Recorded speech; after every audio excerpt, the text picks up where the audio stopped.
Hi there, Juleka here. Before we get started, I want to invite you, yes, you, to be a guest on the show. If you're an adult and a child of immigrants, and they could be from anywhere in the world, really, I'd love to talk to you about the conversations that are necessary but challenging, especially right about now. So whatever you're all getting into, I want to know about it. Politics, money, holidays, marriage, kids, everything.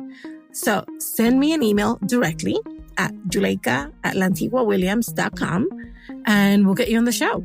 I can't wait to hear from you.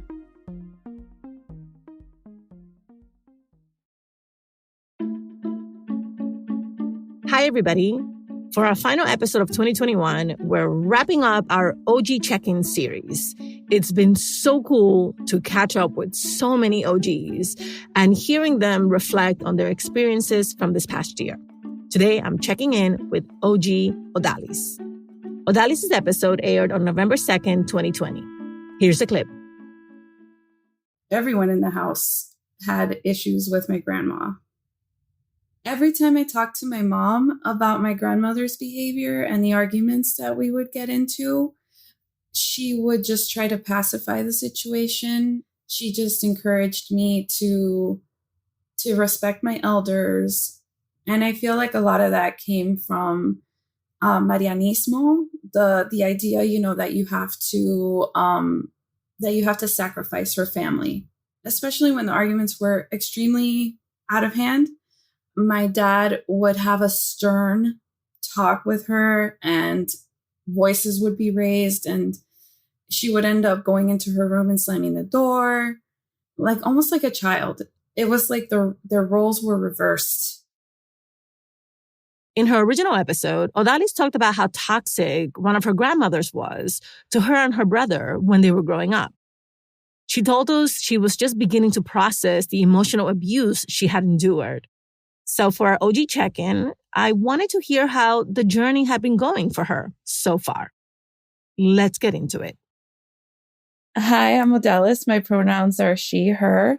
I originally came on the show to talk about a toxic family member, my grandmother. What has happened since we spoke? The last time we spoke, she was pretty ill. She was in the hospital.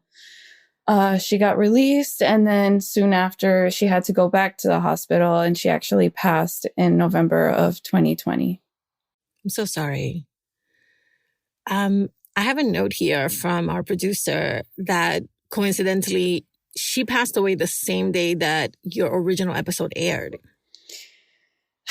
Yeah, it's true. It was, in a way, healing because doing the podcast episode really brought up a lot of feelings and thoughts that I had never really taken the time to process. So when it came out, I was able to kind of listen back to it and sort of be reminded of all the mixed feelings I had about my relationship with her. It was stuff that was there and it was dormant, and I didn't realize how much of an impact it was having on my current relationships. So yeah, definitely talking about it and putting it out there. It really, just recapping everything really helped kind of set the tone for the healing that I've been doing ever since she passed. What has that healing looked like? What have you done differently? What have you started to put in place to help you heal? It really, since those feelings bubbled up, I needed someone to help me process. So I went into therapy. She was the last relative that I still have ties with that is a blood relative or was a blood relative of my father's. He passed back in 2011. So, it was something that I knew I needed. So did you feel, as you were starting to process her death and also her impact on you after the episode, did you feel conflicted? Did you feel guilty? I'm really interested because some people might have experienced that as a relief. Some people might have experienced it as feeling guilty because they spoke about this person in such an open way. Where was your head at when this all happened? At first, I really did feel what you said. I felt elated. Just, this weight, she's resting, I'm resting. We can, we have time away from each other now where I can heal. And then, of course, it's like a whole mixed bag of feelings, right? Because there were moments where she did try to connect with me, not in the ways that I wanted to, or that we spoke very different love languages, right? So we were kind of like ships passing in the night in a way, like trying to connect, but not knowing how. And so I started like looking at her past and kind of like saying, okay, well, she did the best she could with the childhood that she was given, the parents that she was given. When she was living, it was just hard to see past all the negative things that were there between us. The history was too fresh. The wound was way too fresh. So after she passed, I was able to like look at more like the positive aspects that I took from my relationship with her and the positive moments that we had together, which honestly weren't that many. Would you say that you've forgiven her? I don't know.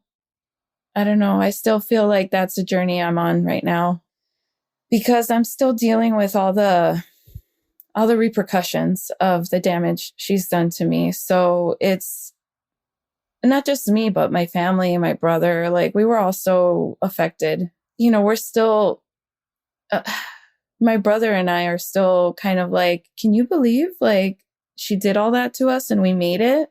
It's kind of like survivors, like this pride of like surviving our childhood with someone so toxic. And I don't know that I've forgiven her yet. I can say I am closer to it than I was when we first spoke. So it's something you would like to have happen at some point. I mean, I feel like anyone holding on to resentments or anything like that, it does weigh on you. And I have to say that it does still weigh on me. The weight is lighter, and I do hope to one day just be free of it. One of the things that I haven't tried yet in the healing process that my therapist recommended was to go to ACOA meetings, adult children of alcoholics and dysfunctional families. Oh, wow. So yeah, at first I was like, yeah, but my parents didn't abuse of substances. My grandmother didn't. I don't understand. And she's like, no, it's also for dysfunctional families. They help you kind of break down the dynamics that didn't work for you in your childhood and help you create new dynamics. So that's something that's on my, I guess, to do my list to of explore. Healing. Exactly. So what have you learned about yourself in this process? I never realized how my relationship with my grandmother and my father's relationship with his mom, who's, my grandmother, I never realized how their dynamics and my relationship with my grandmother actually affected my current relationships. In my work with my therapist, she actually highlighted something that I didn't even see. It was that I'm creating a lot of friendships now. And even in my relationship with my husband, I'm learning to relate in a more healthy, open fashion to the people around me. And that's kind of like me healing my old relationships. So my last question is, on the show, we hear from experts this term familismo, the notion that Latinos put family first and above everything else, that there are pressures and expectations and modes of behavior that everybody tries to adhere to. And definitely sort of like having a toxic matriarch is par for the course in familismo. And it has generational impact, the way that you and your brother have felt it. Have you thought about what the trajectory might be for your extended family now that she's completely out of the picture? It's a very, very valid question and something that I've been processing myself. How is, I guess, her legacy, what she's kind of left behind, how is that going to affect the family dynamics going forward in my own family? I got to say, it's really difficult because I've had to break a lot of bad habits, a lot of toxic dynamics that were going on in my family. It's going to take a lot of work. It's a lot of work. I have a daughter, so I'm trying to, encourage her to be kind and be happy for others when they succeed and communicate openly and honestly and,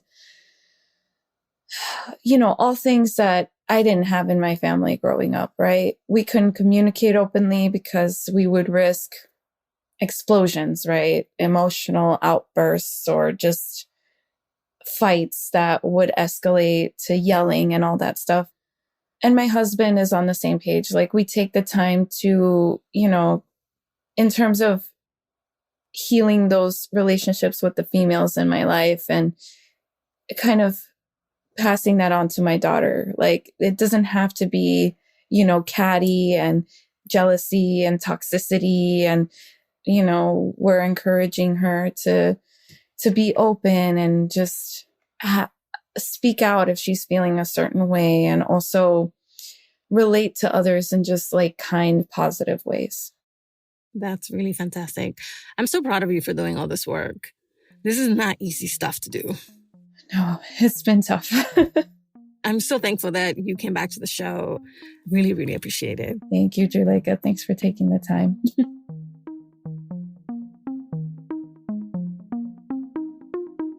Odalys' original episode is called When Familismo Hurts, and you can find it in our feed and on our website. We've also linked to it in the episode notes.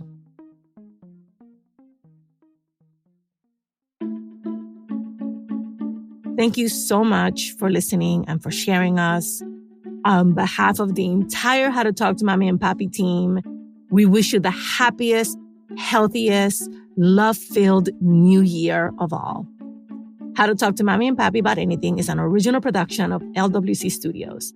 Virginia Lora is the show's producer. Kojin Tashiro is our mixer. Manuela Bedoya is our social media editor. I'm the creator, Juleka Lantigua. On Twitter and Instagram, we're at Talk to Mamí Papí. Please follow us and rate us on Apple Podcasts, Amazon Music, Pandora, Spotify, anywhere you listen to your favorite podcasts. Bye, everybody. Same place next week and next year.